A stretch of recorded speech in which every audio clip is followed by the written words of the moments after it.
Welcome, adventurers and history enthusiasts. Today we embark on an extraordinary journey across continents and centuries to uncover the remarkable life of Marco Polo, the man whose travels changed how the East and West viewed each other forever.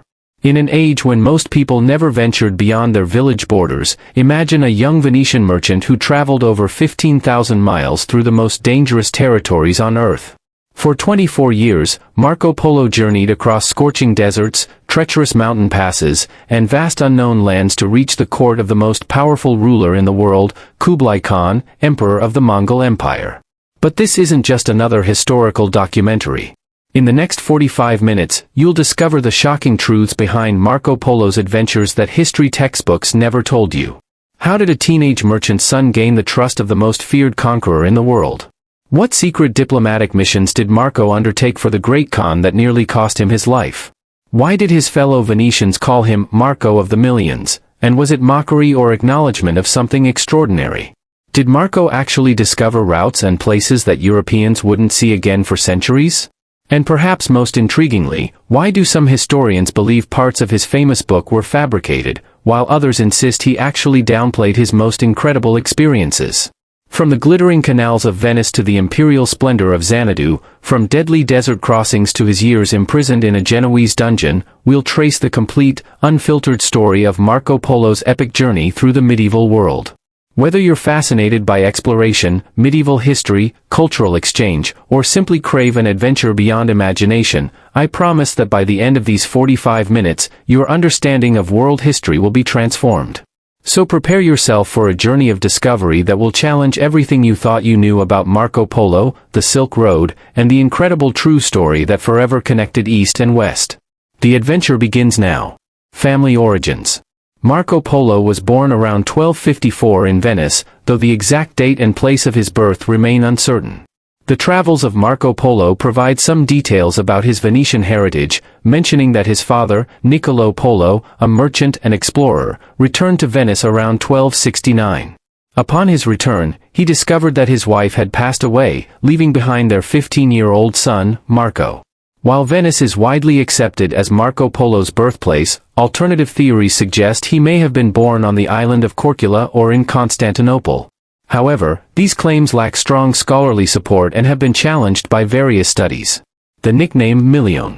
During his lifetime, Marco Polo was famously known as Milione, meaning million in Italian. The title of his book, Il libro di Marco Polo soprannominato Milione, translates to the Book of Marco Polo, nicknamed Milione. According to the 15th-century humanist Giovanni Battista Ramusio, Venetians gave him this nickname because he frequently spoke of the immense wealth of Kublai Khan, often measuring it in millions. More precisely, he was known as Messer Marco Milioni, Mr. Marco Millions. Interestingly, Marco's father, Niccolo Polo, was also called Milione. The 19th-century philologist Luigi Foscolo Benedetto suggested that the name Milione was actually a shortened version of Emilian and was used to distinguish Niccolo and Marco's lineage from other Polo families in Venice. Early life and Asian travels. Family and childhood. Marco Polo's father, Niccolo Polo, was a successful merchant who traded with the Near East, amassing wealth and prestige. Before Marco was born, Niccolo and his brother, Maffeo, embarked on a trading expedition. In 1260, while living in Constantinople, then the capital of the Latin Empire, they foresaw political instability, converted their assets into jewels, and relocated. According to the travels of Marco Polo, they journeyed across Asia and eventually met Kublai Khan, the Mongol ruler and founder of the Yuan dynasty. Little is known about Marco Polo's childhood until he was about 15. He likely spent his early years in Venice, raised by an aunt and uncle after his mother's passing. He received an education focused on mercantile skills such as foreign currency exchange, trade valuation, and maritime commerce, though he learned little Latin. Later, Niccolo married Floridi's Polo, née Trevisan. Journey to the East. Niccolo and Maffeo returned to Venice in 1269, meeting Marco for the first time. 2 years later, in 1271, under the rule of Doge Lorenzo Tiepolo, 17-year-old Marco set out with his father and uncle on a journey to Asia, an adventure he would later document in his renowned book. Their journey began with a voyage to Acre, followed by a caravan trek to the Persian port of Hormuz. Along the way, they stopped in Acre, where they met Archdeacon Tebaldo Visconti of Piacenza. The Polos had previously carried a letter from Kublai Khan to the Pope, but due to a prolonged papal vacancy, they were unable to deliver it. During their travels, they learned that Teobaldo Visconti had been elected as the new pope. They quickly returned to the Holy Land, where Pope Gregory X, formerly Visconti, provided them with letters for Kublai Khan and assigned 2 Dominican friars, Guglielmo of Tripoli and Nicola of Piacenza, to accompany them. The Polos traveled overland to Kublai Khan's summer palace in Xanadu, China, then known as Cathay, arriving when Marco was around 21. Impressed by Marco's intelligence and keen observations, Kublai appointed him as a foreign emissary to India and Burma. Over the next 17 years, Marco carried out diplomatic missions across the Mongol Empire, including present-day Indonesia, Sri Lanka, and Vietnam. He also became a close observer of the vast empire, sharing insights and stories with the Khan. Return to Venice. Kublai Khan, valuing the Polo service and company, initially refused to let them return to Europe. However, around 1291, he granted permission, entrusting them with an important task, escorting the Mongol princess Kokachin to Persia, where she was to marry Arghun Khan. Upon arriving in Persia, they discovered that Arghun had died, and Kokachin instead married his son, Ghazan. The Polos then traveled overland to Constantinople before deciding to return home. In 1295, after 24 years abroad and a journey covering nearly 15,000 miles, 24,000 kilometers, the Polos finally arrived in Venice, bringing with them immense wealth and treasures from the east. Marco Polo returned to Venice in 1295, his wealth converted into gemstones. At the time, Venice was engaged in a war with the Republic of Genoa. Polo outfitted a galley with a trebuchet to join the conflict. He was likely captured in 1296 during a skirmish off the Anatolian coast, between Adana and the Gulf of Alexandretta. Contrary to a later 16th-century tradition recorded by Giovanni Battista Ramusio, his capture did not occur during the Battle of Curzola in 1298. While imprisoned in Genoa, Polo dictated an account of his travels to fellow inmate Rustichello de Pisa. Rustichello incorporated stories from Polo, as well as other contemporary tales and news from China. The manuscript, known as the Travels of Marco Polo, Italian, Il Milione, became widely circulated in Europe. It provided one of the first comprehensive accounts of Asia, describing the customs, geography, and riches of China, India, and Japan. Polo was released from captivity in August 1299 and returned to Venice, where his father and uncle had purchased a large palazzo in the Contrada San Giovanni Crisostomo, known as Corte del Milione. The Polo family likely invested their trading profits and the gemstones they had brought from the east into this venture. The family business continued, and Marco became a wealthy merchant, financing further expeditions, though he never returned to the Silk Road or Asia. Sometime before 1300, Polo's father, Niccolò, passed away. Around the same time, Marco married Donata Badoer, daughter of Venetian merchant Vitali Badoer. They had 3 daughters, Fantina, who later married Marco Bragadin, Belila, who wed Bertuccio Carini, and Morita. In 2022, new research suggested that Marco had an earlier daughter, Agnes, born between 1295 and 1299, from a previous marriage or partnership that ended before 1300. Pietro Diabano, a philosopher, doctor, and astrologer from Padua, recorded conversations with Polo about his astronomical observations during his travels. Polo described seeing a star shaped like a sack with a large tail while sailing in the South China Sea, likely a comet. Although no comet sightings were recorded in Europe at the time, Chinese and Indonesian sources mention one in 1293. This observation was not included in the travels of Marco Polo but was documented by Pietro Diabano in his work Conciliator Differentiarum. Polo also provided descriptions of the Sumatran rhinoceros. In 1305, Polo appeared in Venetian records as a sea captain responsible for tax payments. His connection to a certain Marco Polo, mentioned in 1300 regarding riots against the aristocracy, remains unclear. He was also linked to the 1310 revolt led by Bahamonte Tiepolo and Marco Carini, in which 2 rebels from another branch of the Polo family, Jacobello and Francesco Polo, were involved. Polo is mentioned in his uncle Mafios will between 1309 and 1310 and again in a 1319 document that records his inheritance of estates from his father. In 1321, he purchased additional property with his wife, Donata. In 1323, Polo fell seriously ill and was confined to bed. Despite physicians' efforts, his condition worsened. On January 8, 1324, he was on his deathbed. His family called upon Giovanni Giustiniani, a priest of San Procolo, to document his will. His wife and daughters were named co-executors. Following Venetian law, a portion of his estate was allocated to the church, with an additional sum donated to the convent of San Lorenzo, where he wished to be buried. Polo freed his Tartar servant, Peter, who may have accompanied him from Asia, and left him 100 Venetian lire. He divided his remaining wealth among religious institutions, guilds, and family members. His will forgave debts, including 300 lire owed by his sister-in-law and sums owed by the convent of San Giovanni and a cleric named Friar Benvenuto. He also instructed that 220 soldi be paid to Giovanni Giustiniani for his notary services and prayers. Polo did not sign his will, but it was validated under the signum manus rule, requiring only a physical touch for legal confirmation. Due to Venetian laws marking the end of the day at sunset, the exact date of his death is uncertain. Some scholars believe he died between the evenings of January 8 and 9, 1324. However, records from the Biblioteca Marciana suggest his testament was dated January 9, 1323, and that he passed away in June 1324. An authoritative version of Marco Polo's book does not exist, as early manuscripts differ significantly. Around 150 copies in various languages exist, with errors arising due to manual copying and translation before the printing press. Polo dictated his memoirs to Rustichello de Pisa while they were both prisoners of Genoa. Rustichello wrote Devisement du Monde in Franco-Venetian, initially intended as a merchant's handbook. The oldest surviving manuscript is in Old French with Italian influences. Italian scholar Luigi Foscolo Benedetto identified this as the basic original text, comparing it with later versions such as Giovanni Battista Ramusio's Italian edition and a Latin manuscript from the Biblioteca Ambrosiana. Another notable early version is a 15th-century Latin manuscript kept in Toledo, Spain. One of the earliest translations, Iter Marci Pauli Veneti, was a Latin version by Dominican brother Francesco Pepino in 1302.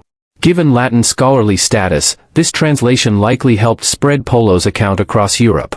The first English translation, the most noble and famous travels of Marco Polo, was published in 1579 by John Frampton, based on a 1503 Castilian translation. Later translations, such as those by Henry Yule and A.C. Vimole, incorporated multiple versions to create comprehensive texts.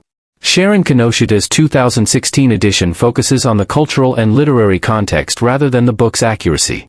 Narrative.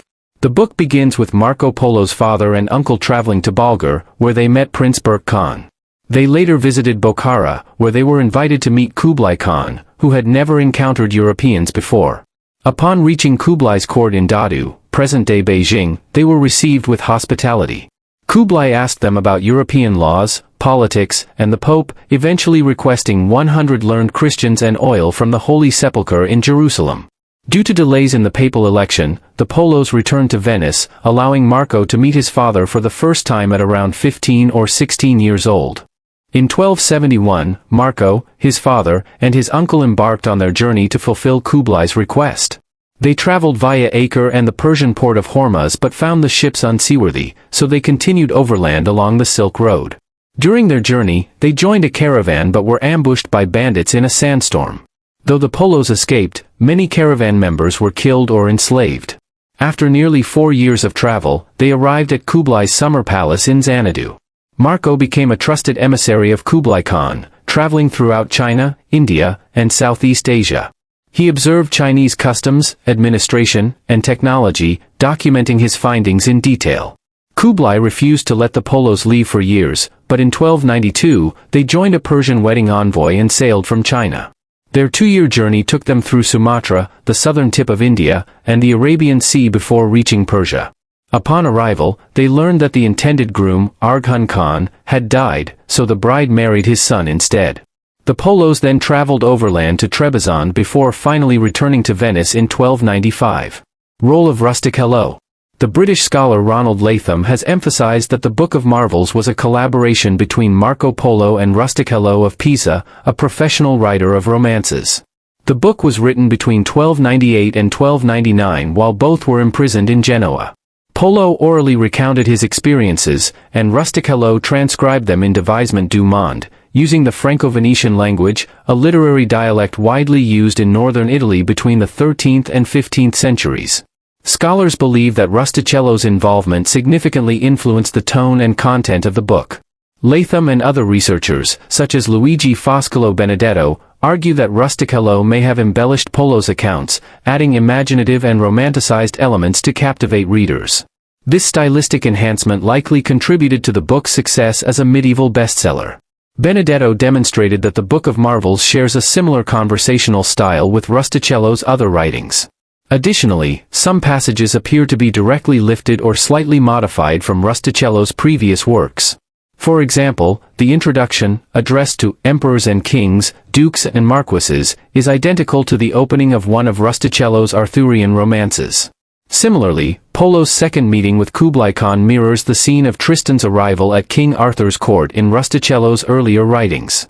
Latham suggested that elements such as legendary Middle Eastern tales and accounts of exotic marvels may have been added by Rustichello to align with what medieval European audiences expected from a travel narrative. This blending of factual travelogue with medieval fantasy may have contributed to skepticism regarding the book's authenticity in later centuries. Role of the Dominican Order. From its earliest circulation, the Book of Marvels received mixed reactions. Some readers were captivated, while others doubted its authenticity. The Dominican friar Francesco Pipino played a significant role in defending Marco Polo's credibility. In 1302, just a few years after Polo's return to Venice, Pipino translated the book into Latin under the title Iter Marci Pauli Veneti. In this version, Pipino firmly endorsed Polo's reliability, describing him as a prudent, honored, and faithful man. Another Dominican scholar, Jacopo d'Acqui, documented the skepticism surrounding Polo's book. He noted that many contemporaries found the account unbelievable. According to Jacopo, before his death, Polo maintained that he had only revealed half of the things he had seen, implying that his experiences were even more extraordinary than what he had recorded. Italian scholar Antonio Montefusco has suggested that Polo maintained a strong relationship with the Dominican order in Venice, which may have played a role in the Latin translation of his book. If so, this would indicate that the Dominicans deliberately promoted Polo's work for broader European circulation. The Dominican order had a vested interest in Polo's accounts. As missionaries with a mandate to evangelize non-Christian lands, they valued Polo's detailed descriptions of the East. His book provided valuable intelligence for missionaries traveling to China, India, and Persia. Additionally, the book aligned with ongoing diplomatic efforts between the papacy and the Mongols. During this period, European leaders entertained the idea of a Christian-Mongol alliance against Islamic powers. Both Pope Innocent IV and Pope Gregory X corresponded with Mongol rulers regarding potential cooperation. At the Second Council of Lyon in 1274, a Mongol delegate was even baptized, and Pope Gregory X proposed a new crusade in collaboration with the Mongols. Polo's first-hand knowledge of Mongol governance and culture was therefore highly relevant to European strategic interests. Authenticity and veracity. From the moment it was published, the Travels of Marco Polo was met with skepticism. Many medieval Europeans found Polo's descriptions of China difficult to believe, particularly in comparison to earlier accounts by Giovanni de Piene del Carpine and William of Rubruck, who portrayed the Mongols as crude barbarians. Polo, in contrast, depicted a sophisticated civilization with advanced technology, vast cities, and intricate governance. In later centuries, Polo's credibility was further questioned due to omissions and inconsistencies in his account. Critics pointed out that he did not mention the Great Wall of China, despite having traveled extensively through the region. Additionally, some of the place names he used were difficult to identify. Some scholars speculated that Polo had merely compiled information from other travelers, while others doubted whether he had ever reached China at all. However, modern research has largely vindicated Polo's account. Scholars note that Polo's descriptions of China are far more detailed and accurate than those of other medieval travelers. Unlike many of his contemporaries, Polo often rejected fantastical myths and instead provided practical observations about Chinese society. Additionally, his descriptions of the Chinese economy, including currency, salt production, and taxation, have been corroborated by Chinese historical records and archaeological evidence. The level of detail in his description suggests that Polo was not merely repeating second-hand stories but had first-hand knowledge of the places he described. Other aspects of Polo's account have also been independently verified. For example, Polo wrote that Zhenjiang in Jiangsu province had several Christian churches. A 14th-century Chinese text confirms that a Sogdian missionary named Marsargis established 6 Nestorian churches in Zhenjiang and another in Hangzhou in the late 13th century. Similarly, Polo's account of the Mongol princess Kokachin's journey from China to Persia has been corroborated by Persian and Chinese sources. Although some exaggerations and embellishments may have been introduced, possibly by Rustic Hello or by Polo himself, the core of the travels of Marco Polo remains a valuable historical document. It offers one of the most comprehensive and detailed Western accounts of medieval Asia, influencing European understanding of the East for centuries. Scholarly analyses of Marco Polo's accounts. Explaining omissions in Polo's narrative. Skeptics have long debated whether Marco Polo genuinely traveled to China or whether his book was based largely on second-hand reports.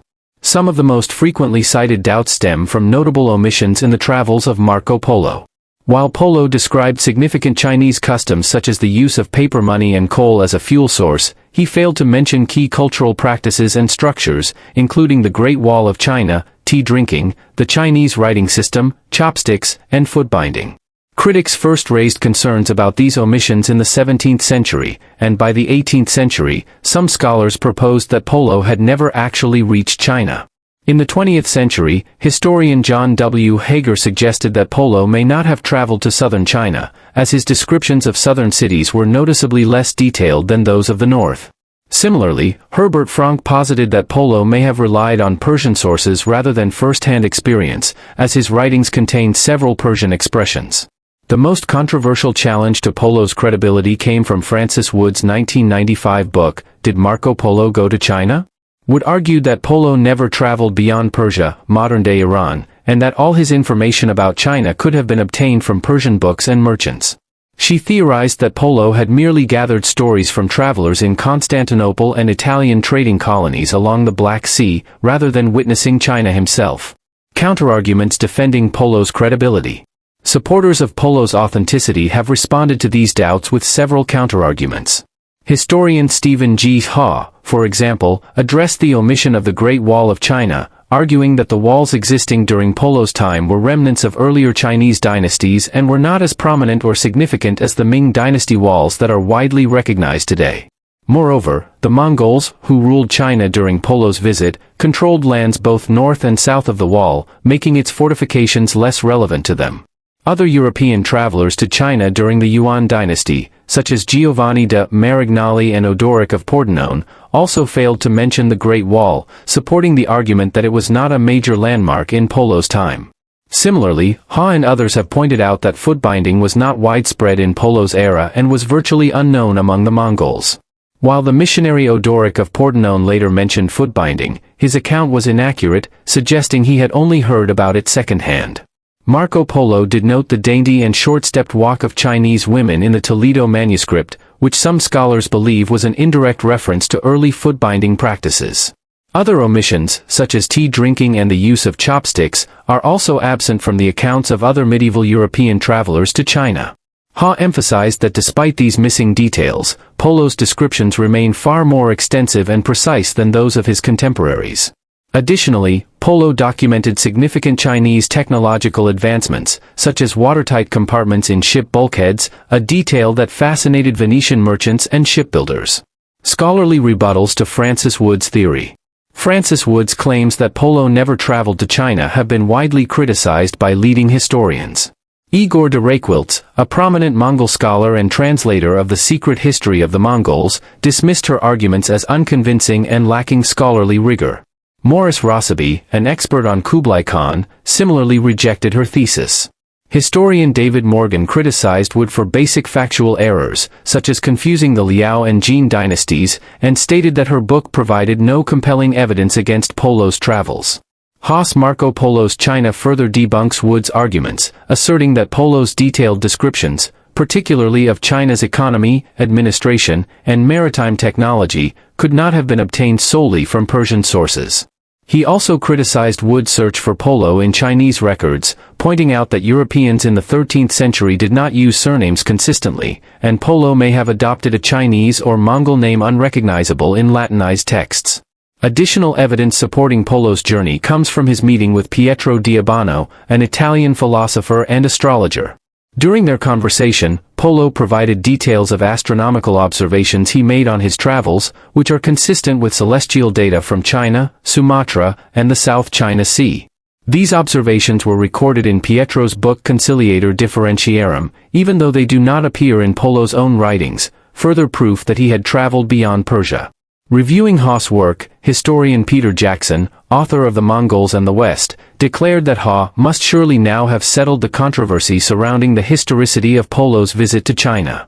Igor de Reykewilz went even further, condemning Wood's book as misleading and lacking academic credibility. He criticized her for disregarding existing evidence and failing to use proper research methodology. Allegations of exaggeration in Marco Polo's accounts. Claims of exaggeration in Polo's status. Some historians have argued that Marco Polo exaggerated his role and influence in the Mongol Empire. British historian David Morgan believed that Polo embellished his status in China, while Ronald Latham suggested that these exaggerations were likely the work of Polo's ghostwriter, Rustichello de Pisa. A particularly controversial claim comes from the Book of Marvels, where Polo states, Et Messier Marc Polmism, celu de cui traits est livre, seigneurie cest site pour 3 ans.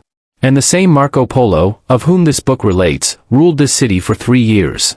This passage has led some to interpret that Polo was the governor of Yangzhou for 3 years, and later of Hangzhou. However, David Morgan pointed out that no Chinese records mention Polo as a governor or an associate of the emperor. In the 1960s, historian Herbert Frank examined Yuan dynasty sources and noted that the names Polo or Bolid found in Mongol texts referred only to individuals of Mongol or Turkic origin, further casting doubt on Polo's claim. Possible identification of Marco Polo in Chinese records. In the 2010s, Chinese scholar Peng Hai proposed that Polo might be identified as a certain Baluo, a courtier mentioned in the History of Yuan, Yuanshi, a historical text commissioned by the succeeding Ming dynasty. According to the History of Yuan, Baluo was arrested in 1274 by an imperial official named Suman for walking on the same side of the road as a courtesan, violating the strict Mongol rule that men and women should walk separately within city limits. However, the emperor himself intervened and ordered Baluo's release. The records state that Baluo was subsequently sent to Ningxia in early 1275, a timeline that aligns with Polo's first recorded diplomatic mission. If this identification is correct, it would provide direct evidence of Polo's presence in China from Chinese sources. Additional support for this theory comes from the fact that Suman's brother, Xiangwei, was transferred to Yangzhou in 1282 to 1283, around the same time that Polo claimed to have moved to Hangzhou in 1284. Scholars speculate that these transfers were intended to prevent further conflicts between the officials. Alternative explanations for Polo's role. Some historians have suggested that Polo may have held a lesser but still significant government position. Sinologist Paul Pelliot speculated that Polo could have served as an officer in the state-controlled salt monopoly in Yangzhou, an important role that may have been exaggerated in later retellings. It is also worth noting that foreigners were not uncommon in high-ranking positions under Kublai Khan's rule. Polo himself mentioned an official named Mar Sarkis, whom he identified as a Nestorian Christian bishop who founded 2 churches in Kagyu. Historical records confirm the existence of Mazul Ajizi, a Nestorian Christian general recorded in the local gazette Jishuan Zhenjianji. The gazette states that Mazul Ajizi served as an assistant supervisor in Zhenjiang for 3 years and founded 2 Christian churches, aligning with Polo's claims. Kublai Khan's reliance on foreigners in administrative roles is well documented, as he often preferred them over his native Chinese subjects when managing state affairs. This lends credibility to the idea that Polo may have been given an official role, though perhaps not as high-ranking as some interpretations suggest. Re-evaluating the allegations of exaggeration. Historian Stephen G. Ha has challenged the claim that Polo exaggerated his own importance, stating that, contrary to what has often been said, Marco does not claim any very exalted position for himself in the Yuan Empire. Ha points out that Polo never claimed to be a Daragachi, a high-ranking governor who led a tumen of 10,000 troops, or to have commanded even a fraction of that number. Instead, Polo Polo described himself as an emissary of the Khan, a role that was prestigious but not necessarily one of high administrative power. Ha suggests that Polo may have been part of the Kashig, the Imperial Guard, a unit that numbered around 14,000 at the time, which would explain his privileged access to the Mongol court. Ha explains that the earliest manuscripts of Marco Polo's accounts contain conflicting information regarding his role in Yangzhou. Some versions describe him as a simple resident, while others claim he was the governor. Ramusio's manuscript states that Polo was only a temporary substitute for another official. However, all manuscripts consistently agree that Polo served as an esteemed emissary for the Khan. Another contradiction arises in chapter 145 of the Book of Marvels, which claims that the Polo family provided the Mongols with technical advice on constructing mangonels during the siege of Xiangyang. A donc distrent les.2. Frères et lor fils Monsieur Marc. Grant Sire, nos avons avec nos en nostre mesni homes que firent teals mangan que jitterant si grant peers que seals de la site ne pourant sofer messe renderant maintenant. Then the two brothers and their son Mark said, Great Lord, in our entourage, we have men who will build such mangonels that launch great stones, so that the city's inhabitants will not endure it and will immediately surrender. Since the siege ended in 1273, before Marco Polo's arrival in China, this claim cannot be accurate. While the Mongols did employ foreign engineers during the siege, historical records identify them as Arab experts from Baghdad, not Europeans. Igor de Reykviltz notes that not all manuscripts contain this claim, suggesting it may have been a later addition to enhance the credibility of Polo's story. However, it remains possible that Niccolò and Matteo Polo made the suggestion, rather than Marco himself. Errors in Polo's account. Several inaccuracies have been noted in Marco Polo's descriptions. He reported that the bridge later known as the Marco Polo Bridge had 24 arches, whereas it actually had only 11 or 13. Similarly, he wrote that Khanbaliq, Beijing, had 12 gates when it only had 11.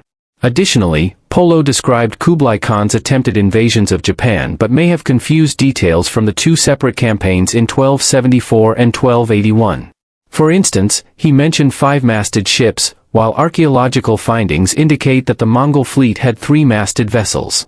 Claims of appropriation. Historian Francis Wood accused Polo of borrowing material from other travelers' accounts or Persian guidebooks rather than recounting his own experiences. One debated example is Polo's description of the voyage of the Mongol princess Kokachin to Persia in 1293, where she was to marry the Ilkhan. This event is confirmed by both the Yongle Encyclopedia and the Persian historian Rashid al-Din's Jami al-Tawarik. However, neither source mentions Polo or any Europeans in the bridal party. Wood argued that this omission suggests Polo was retelling a known story rather than witnessing it firsthand. David O. Morgan countered this argument, pointing out that even Kokachin herself was not mentioned in the Chinese record, so it is unsurprising that Polo would also be absent. Historian Igor de Reykviltz also rejected Wood's claims, arguing that Polo's account helps reconcile discrepancies between the Persian and Chinese sources. Polo mentions that 2 of the 3 Mongol envoys escorting the princess died during the voyage, explaining why only one, Koja/Koja, appears in Rashid al-Din's work. De Reykviltz also noted that Rashid al-Din's account was written in 1310 to 1311, after Polo's book was completed, making it unlikely that Polo borrowed from it. He concluded that Polo's detailed and unique account provides information missing from other sources, reinforcing its authenticity. Assessments of Polo's credibility. Despite debates over Polo's exaggerations and possible errors, historian David Morgan maintains that much of the Book of Marvels is demonstrably correct. He argues that denying Polo's journey to China creates more inconsistencies than it resolves and that the balance of probabilities strongly suggests Polo did visit China, even if he exaggerated his role. Ha dismisses criticisms of Polo's account that emerged in the 17th century and highlights his accurate descriptions of key features such as the Grand Canal of China. He argues that if Polo were fabricating his stories, he would have been an implausibly meticulous liar. In 2012, sinologist Hans Ulrich Vogel conducted a detailed study of Polo's descriptions of currency, salt production, and revenues. Vogel found that Polo's accounts included precise details about Chinese paper money, including its shape, size, seals, and regional variations, that were not recorded in any other Western, Arab, or Persian sources. His descriptions of salt production and the salt monopoly revenues also align with Yuan dynasty records. Economic historian Mark Elvin, in his preface to Vogel's 2013 monograph, concluded that Polo's account is overwhelmingly authentic. While errors exist due to the oral transmission of Polo's story and differences in manuscript versions, the core details are reliable. He noted that debates over whether Polo had political authority, señora, or merely sojourna, in Yangzhou stem from transcription errors rather than deliberate fabrications. Elvin concluded, "Those who doubted, although mistaken, were not always being casual or foolish, but the case as a whole is now closed. The book is, in essence, authentic and, when used with care, broadly trustworthy as a serious, though not always definitive, historical source."